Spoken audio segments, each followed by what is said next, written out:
जय हिंद प्यारे बच्चों, कैसे हैं आप सभी। आशा करता हूँ सभी स्वस्थ होंगे और सभी की तैयारी अच्छी चल रही होगी।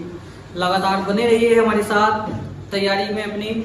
और महासंग्राम सीरीज 2 का पार्ट 2 आज हम आपके लिए लेकर आए हैं और बहुत ही अच्छे क्वेश्चन यहाँ से सीरीज में शुरू होने जा रहे हैं। साथ साथ क्वेश्चंस को आप नोट करते चलिएगा और लगातार उन्हें तैयार करते चलिएगा। और हमारा वही फॉर्मेट चलता रहेगा कि एक क्वेश्चन से हम 5-10 क्वेश्चन तक आपको बताकर चलेंगे, यानी कि 10 in 1 या 5 in 1 टाइप क्वेश्चन हम आपको कराते रहेंगे।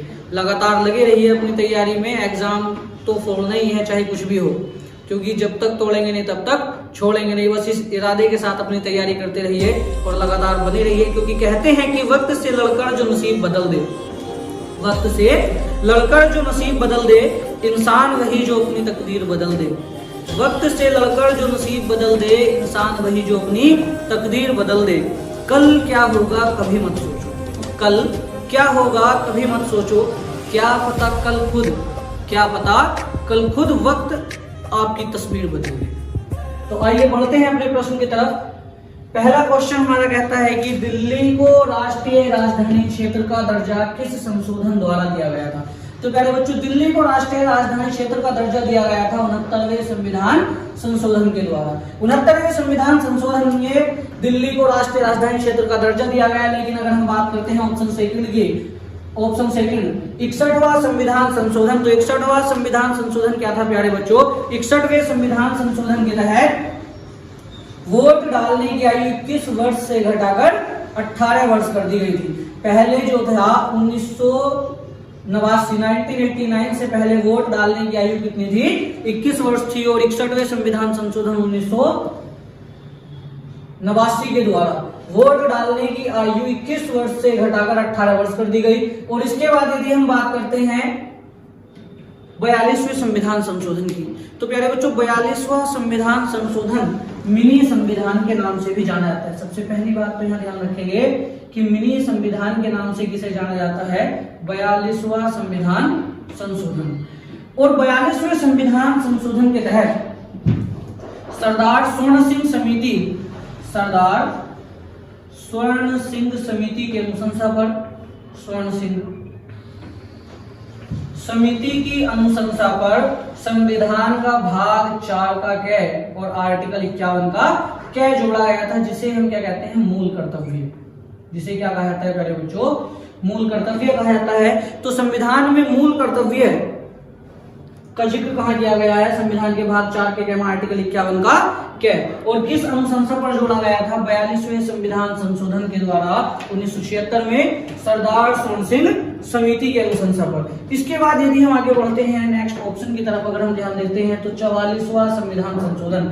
और 44वां संविधान संशोधन क्या था प्यारे बच्चों, 44वें संविधान संशोधन 1978 के द्वारा संपत्ति का अधिकार, ध्यान रखेंगे, संपत्ति का जो अधिकार था, संपत्ति का अधिकार मूल अधिकार की सीरीज से हटाकर कानूनी अधिकार बना दिया गया था। तो कानूनी अधिकार कब बनाया गया संपत्ति के अधिकार को, मूल अधिकार के रूप से इसे कब खत्म किया गया, 44वें संविधान संशोधन के द्वारा। और 44वें संविधान संशोधन में एक बहुत ही इंपॉर्टेंट चीज हो जाती है कि अगर मंत्री परिषद राष्ट्रपति को सलाह देती है तो राष्ट्रपति पहली बार में उसे स्वीकार कर सकते हैं। लेकिन अगर मंत्री परिषद राष्ट्रपति को दोबारा सलाह दे और सलाह चाहे वो बिना बदले वही सलाह वापस दे दे, तो राष्ट्रपति उस सलाह को मानने के लिए बाध्यकारी होगा। तो राष्ट्रपति मंत्री परिषद की सलाह मानने के लिए बाध्यकारी होते हैं कौन से आर्टिकल, कौन से संशोधन के तहत, तो 44वां संविधान संशोधन 1978 के द्वारा। इसके बाद यदि बढ़ते हैं अगले प्रश्न की तरफ कि बगदाद किस नदी के किनारे है। तो प्यारे बच्चों बहुत ही इंपॉर्टेंट प्रश्न है कि बगदाद किस नदी के किनारे है। बगदाद है आपका टिग्रिस नदी के किनारे। पहले ऑप्शन की अगर हम बात करते हैं टिग्रिस, तो बगदाद होगा टिग्रिस नदी के किनारे। लेकिन अगर हम बात करते हैं ऑप्शन बी की, सीन, तो सीन नदी के किनारे कौन सा शहर होगा प्यारे बच्चों, पेरिस। पेरिस किस नदी के किनारे है, सीन नदी के किनारे।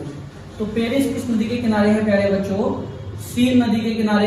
अगर हम बात करते हैं टाइबर की, तो रोम कौन सी नदी के किनारे होगा प्यारे बच्चों, रोम कौन सी नदी के किनारे होगा, टाइबर नदी के किनारे। लेकिन अगर हम बात करते हैं टेम्स की, तो टेम्स नदी के किनारे कौन सा शहर होगा प्यारे बच्चों? तो ये होगा लंदन। और चारों ही क्वेश्चंस आपके बहुत ही इंपॉर्टेंट है एग्जाम की दृष्टि से, और चारों ही क्वेश्चन कई बार अलग अलग एग्जाम्स में पूछे जा चुके हैं। सभी को साथ साथ नोट करते चलिएगा और याद करते चलिएगा सभी क्वेश्चंस को। तो बढ़ते हैं अगले प्रश्न की तरफ कि नीति आयोग का गठन कब किया गया प्यारे बच्चों? नीति आयोग, सबसे पहली चीज वर्ड है हमारे पास नीति। तो सबसे पहले तो यहाँ इस नीति की फुल फॉर्म ही कई बार पूछ ली जाती है, national institution for transforming India. तो नीति यानी कि नेशनल इंस्टीट्यूशन फॉर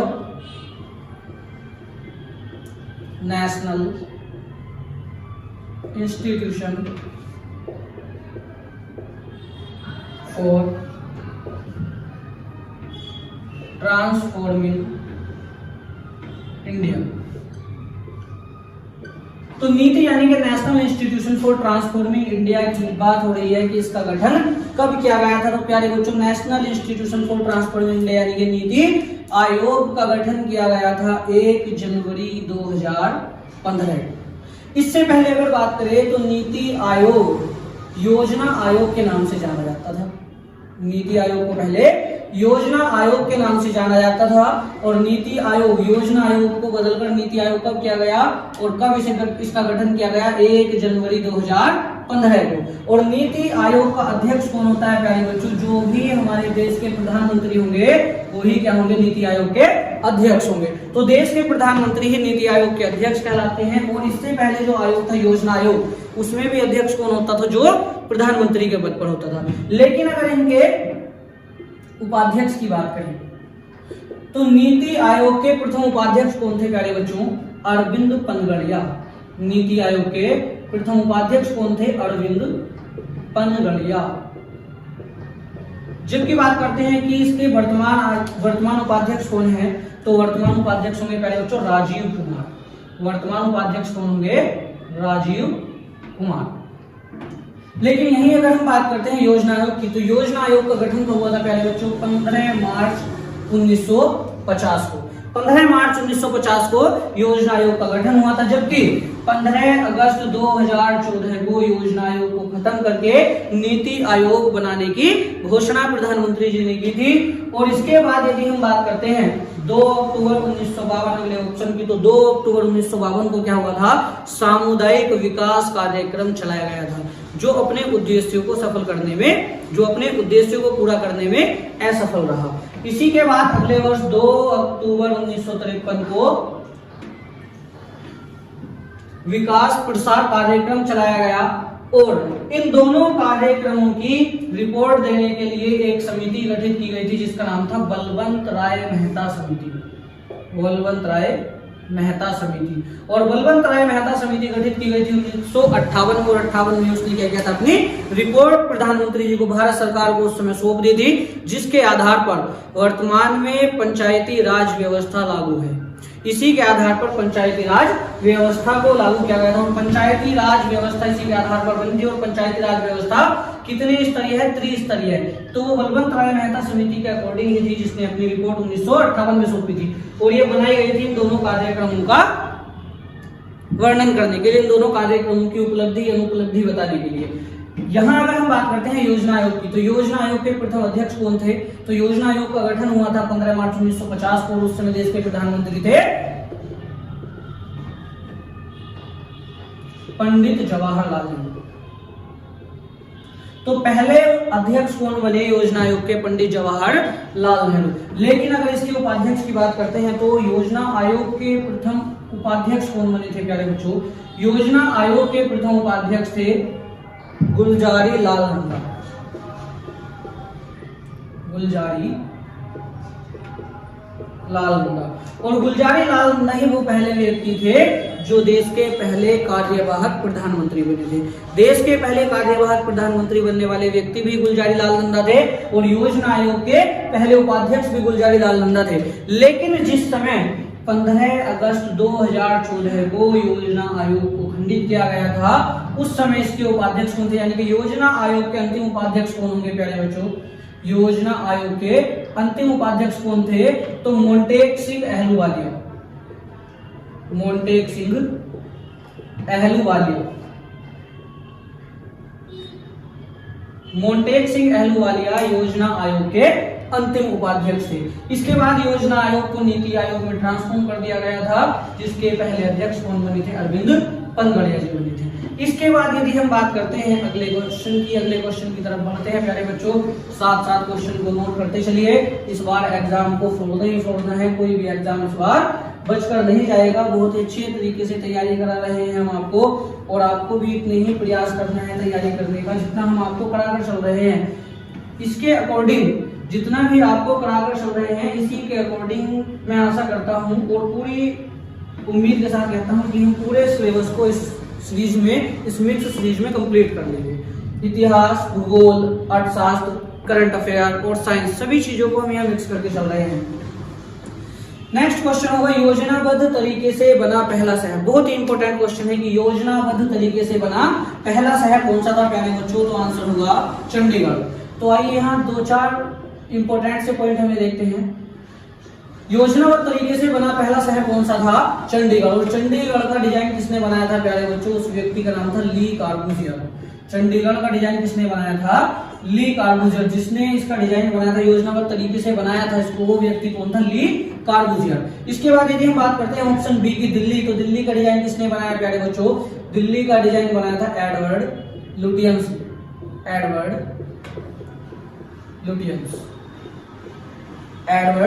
लुटियंस। हालांकि इसमें दो व्यक्तियों का नाम आता है, एडवर्ड टेरी और एडवर्ड लुटियंस का, लेकिन मुख्य रोल जो है, जो मेनली कहा जाता है, वो एडवर्ड लुटियंस को कहा था। संसद भवन का डिजाइनर, दिल्ली का डिजाइनर कौन था? एडवर्ड लुटियंस था। लेकिन यहीं पर अगर क्वेश्चन आता है आपका कि योजनाबद्ध तरीके से बना दूसरा शहर कौन सा था, तो योजनाबद्ध तरीके से दूसरा शहर बना था प्यारे बच्चों अहमदाबाद। और अहमदाबाद को विश्व धरोहर स्थल घोषित किया गया था 2017 में। इसके बाद यदि हम बात करते हैं जयपुर की, तो जयपुर को विश्व धरोहर स्थल का घोषित किया गया प्यारे बच्चों 2019 में, ध्यान रखिएगा। इसके बाद यदि हम बढ़ते हैं अगले ऑप्शन की तरफ, कलकत्ता।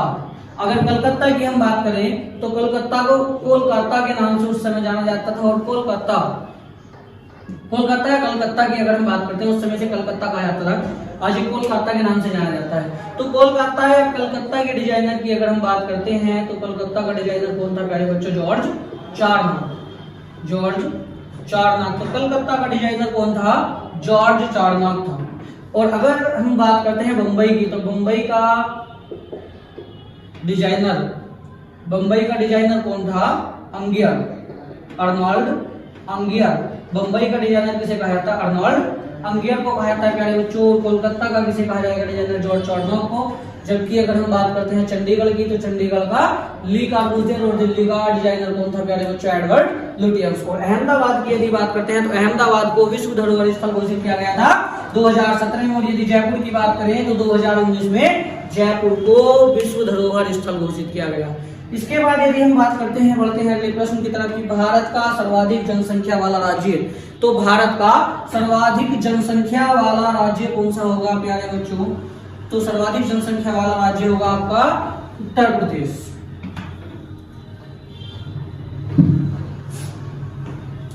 तो उत्तर प्रदेश की अगर हम बात करें तो उत्तर प्रदेश सर्वाधिक जनसंख्या वाला राज्य। लेकिन अगर हम बात करते हैं न्यूनतम जनसंख्या वाला राज्य, तो कौन सा होगा प्यारे बच्चों? सिक्किम होगा। लेकिन अगर हम बात करते हैं कि अगर बात करें राजस्थान की, तो राजस्थान क्या होगा? सर्वाधिक क्षेत्रफल वाला, भारत का सबसे अधिक क्षेत्रफल वाला राज्य। तो भारत का सबसे अधिक क्षेत्रफल वाला राज्य कौन सा होगा प्यारे बच्चों? राजस्थान होगा। लेकिन क्षेत्रफल की दृष्टि से सबसे कम क्षेत्रफल वाले राज्य की अगर हम बात करते हैं, तो कौन सा होगा? गोवा होगा।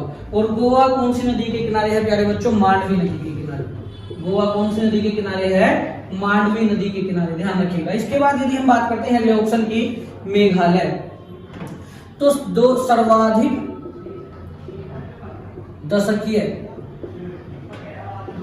जनसंख्या जनसंख्या वृद्धि वाला राज्य कौन सा रहा प्यारे बच्चों? 2011 की जनगणना में तो वो रहा आपका मेघालय। लेकिन न्यूनतम दशकीय जनगणना वाला राज्य, न्यूनतम दशकीय जनगणना वाला राज्य कौन सा होगा प्यारे बच्चों? तो कौन सा होगा आपका? नागालैंड। लेकिन अगर हम बात करते हैं जनसंख्या घनत्व की, अगर जनसंख्या घनत्व की हम बात करें तो सर्वाधिक जनसंख्या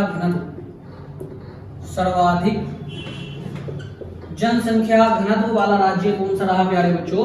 बिहार। लेकिन यहीं अगर हम बात करें कि न्यूनतम जनसंख्या घनत्व वाला राज्य कौन सा रहा, तो न्यूनतम जनसंख्या घनत्व वाला राज्य कौन सा रहा प्यारे बच्चों? अरुणाचल प्रदेश। न्यूनतम जनसंख्या घनत्व वाला राज्य कौन सा रहा?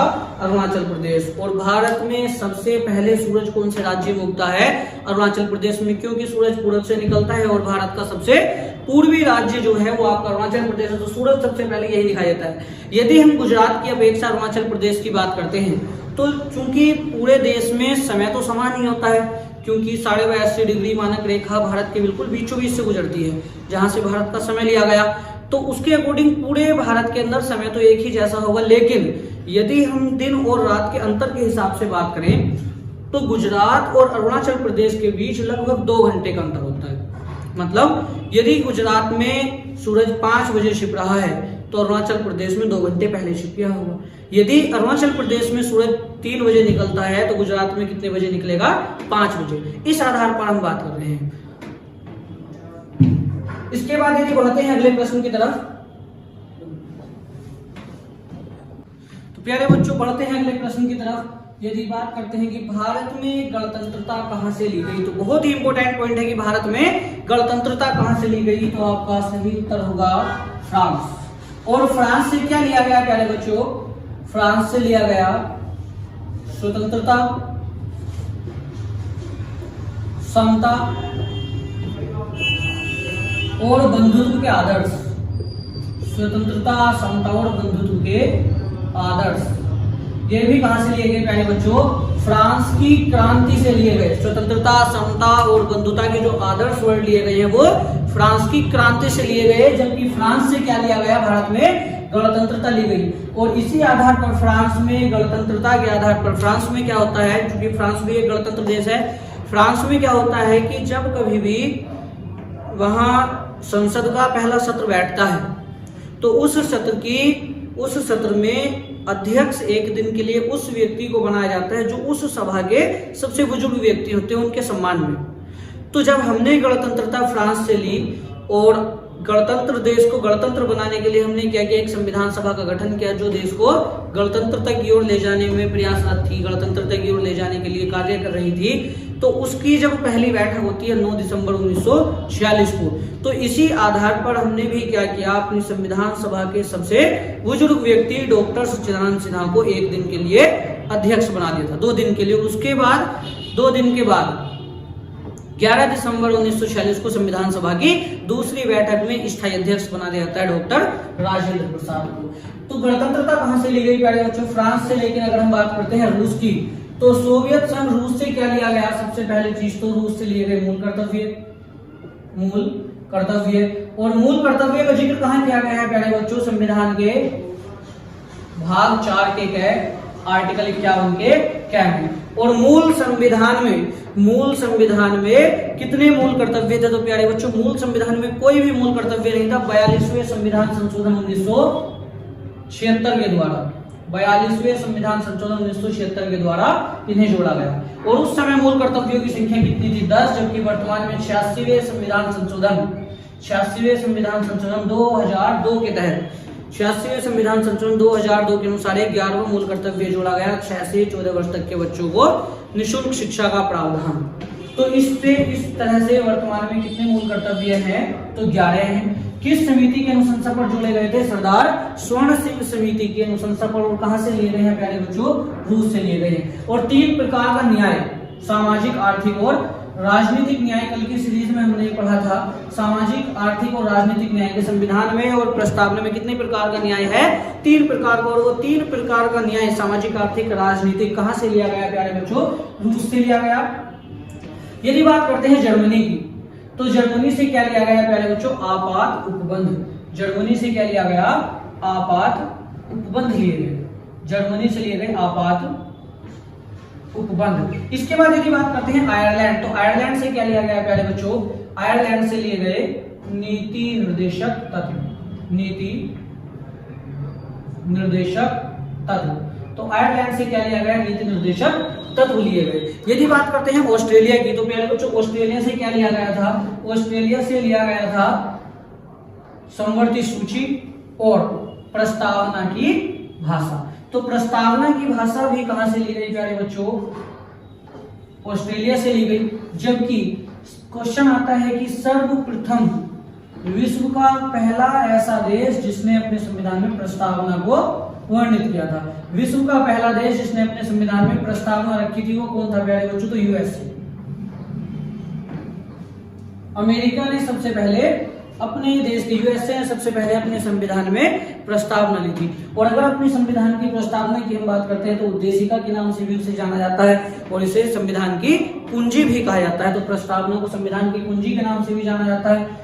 तो प्रस्तावना की भाषा कहां से ली गई प्यारे बच्चों, ऑस्ट्रेलिया से ली गई थी। यदि हम बात करते हैं मूल अधिकार की, तो मूल अधिकार कहां से लिए गए प्यारे बच्चों, यूएसए से लिए गए।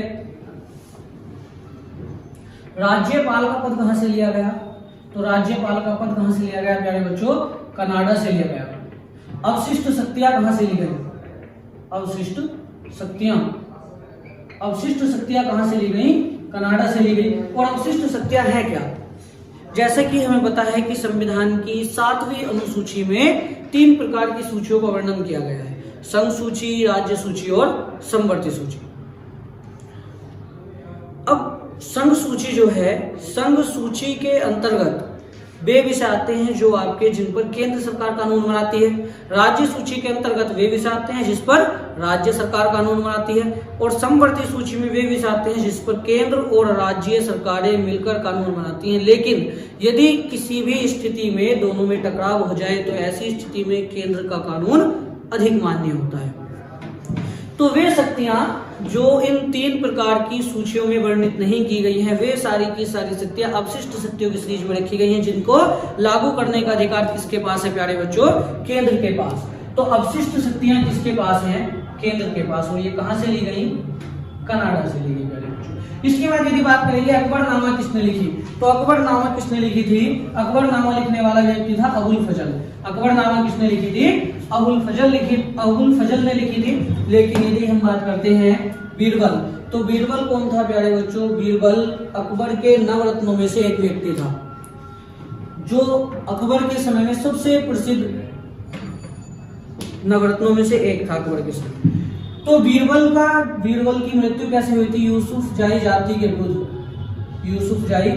जाति के विरुद्ध एक विद्रोह को दबाने के दौरान बीरबल की हत्या कर दी गई थी। इसके बाद यदि हम बात करते हैं अबुल फजल की, तो अबुल फजल ने क्या लिखा था प्यारे बच्चों, अकबरनामा लिखी, आईने अकबरी लिखी, आईने अकबरी।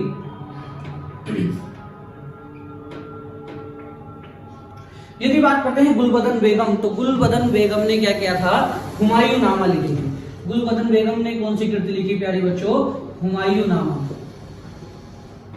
इसमें हुमायूं का जीवन चरित्र लिखा गया था। तो हुमायूंनामा किसने लिखी थी, गुलबदन बेगम ने लिखी थी। यदि बात करते हैं बाबरनामा किसने लिखी, तो बाबरनामा किसने लिखी थी प्यारे बच्चों, बाबर ने लिखी थी। इसी प्रकार यदि बात करते हैं तुजुक ए जहांगीरी,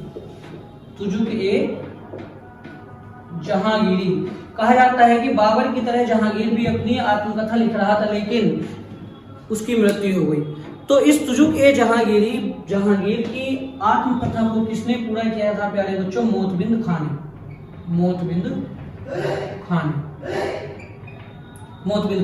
इसके बाद बढ़ते हैं अगले प्रश्न की तरफ कि भारतीय अशांति का जनक किसे कहा जाता है। तो भारतीय अशांति का जनक, सबसे पहली चीज तो यहीं से एक इंपॉर्टेंट क्वेश्चन मिल जाता है इसी क्वेश्चन के अंदर से कि भारतीय अशांति का जनक, ये वर्ड किसने यूज किया था, तो भारतीय अशांति का जनक कहा था वैलेंटाइन सिरोल ने। और किसे कहा था प्यारे बच्चों, तो बाल गंगाधर तिलक को। तो वैलेंटाइन सिरोल नामक एक अंग्रेज था जिसने बाल गंगाधर तिलक को भारतीय अशांति का जनक कहा था। तो भारतीय अशांति का जनक बाल गंगाधर तिलक को कहा था, और किसने कहा था, वैलेंटाइन सिरोल ने। यदि बात करते हैं 1893 की, तो 1893 में बाल गंगाधर तिलक ने गणपति उत्सव और 1895 में शिवाजी उत्सव मनाने की शुरुआत की। शिवाजी उत्सव बनाने की इन्होंने शुरुआत की थी और इन्हीं को क्या कहा जाता है प्यारे बच्चों, भारतीय शांति का जनक किसने कहा दिया था? वैलेंटाइन शिरोल। वैलेंटाइन शिरोल।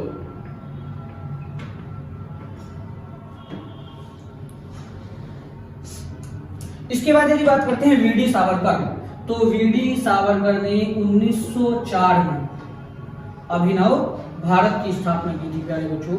अभिनव भारत की स्थापना किसने की? वीडी सावरकर ने की थी। यदि बात करते हैं महात्मा गांधी की, तो महात्मा गांधी को तो आप सभी जानते ही हैं।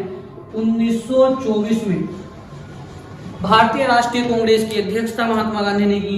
और यदि बात करते हैं इनका जन्म कब हुआ? 2 अक्टूबर 1869 को इनका जन्म हुआ था। और 2 अक्टूबर 1969 को इनका जन्म हुआ और 1916 में महात्मा गांधी ने पहली बार देश के अंदर सत्याग्रह की स्टार्टिंग कर दी थी। और पहली बार महात्मा गांधी ने 1916 में क्या किया था? और साबरमती आश्रम की स्थापना की थी। साबरमती आश्रम की स्थापना की थी अहमदाबाद में। 1917 में देश के अंदर पहली बार अहमदाबाद मिल मजदूरों के समर्थन में इन्होंने क्या किया था? भूख हड़ताल की थी प्यारे बच्चों। और 1906 में महात्मा गांधी ने पहली बार दक्षिण अफ्रीका में सत्याग्रह का प्रयोग किया था। तो पहली बार गांधी जी ने सत्याग्रह कहां चलाया था? दक्षिण अफ्रीका में। कब चलाया था? 1906 में। और भारत के अंदर 1917 में अहमदाबाद मिल मजदूर में आ जाते हैं और पहली बार भूख हड़ताल की इन्होंने 1918 में मिल मजदूरों के समर्थन में। इसके बाद गांधी जी का एक अपना ही अलग युग रहा है जिसे गांधी युग के नाम से हम जानते हैं। और गांधी जी ने 1924 में कांग्रेस की अध्यक्षता की थी, लेकिन इसके बाद उन्होंने क्या कर दिया था? अपना त्याग पत्र दे दिया था। इसके बाद यदि हम बात करते हैं कि कैसर ए हिंद, कैसर ए हिंद की उपाधि भी गांधी जी को दी गई थी, जो इन्होंने जलियांवाला बाग हत्याकांड के विरोध में त्याग दी थी। जलियांवाला बाग हत्याकांड के विरोध में कैसर ए हिंद की उपाधि किसने त्यागी थी प्यारे बच्चों? महात्मा गांधी ने। और कैसर ए हिंद की उपाधि एलिजाबेथ द्वितीय को ही दी गई थी। एलिजाबेथ द्वितीय को भी कैसर ए हिंद की उपाधि दी गई थी। और भारत में महात्मा गांधी को भी कैसर ए हिंद की उपाधि दी गई थी। ध्यान रखेंगे प्यारे बच्चों। यदि बढ़ते हैं अगले ऑप्शन की तरफ, तो पी मित्रा ने क्या किया था? एक अनुशीलन एक समिति स्थापित की थी, एक समिति की स्थापना की थी, अनुशीलन समिति, जिसका उद्देश्य क्या था? खून के बदले खून। तो प्यारे बच्चों लगातार बने रहिए हमारे साथ। अभी जल्द ही यानी कि अब तो क्लास जो रहेगी वो कंटिन्यू रहेगी। अगले क्वेश्चन आपको यहाँ से आगे की जो वीडियो होगी और नए क्वेश्चंस आपको कल उपलब्ध करा दिए जाएंगे। लगातार लगे रहिए हमारे साथ, तैयारी करते रहिए और बने रहिए तैयारी में। बिल्कुल। जय हिंद।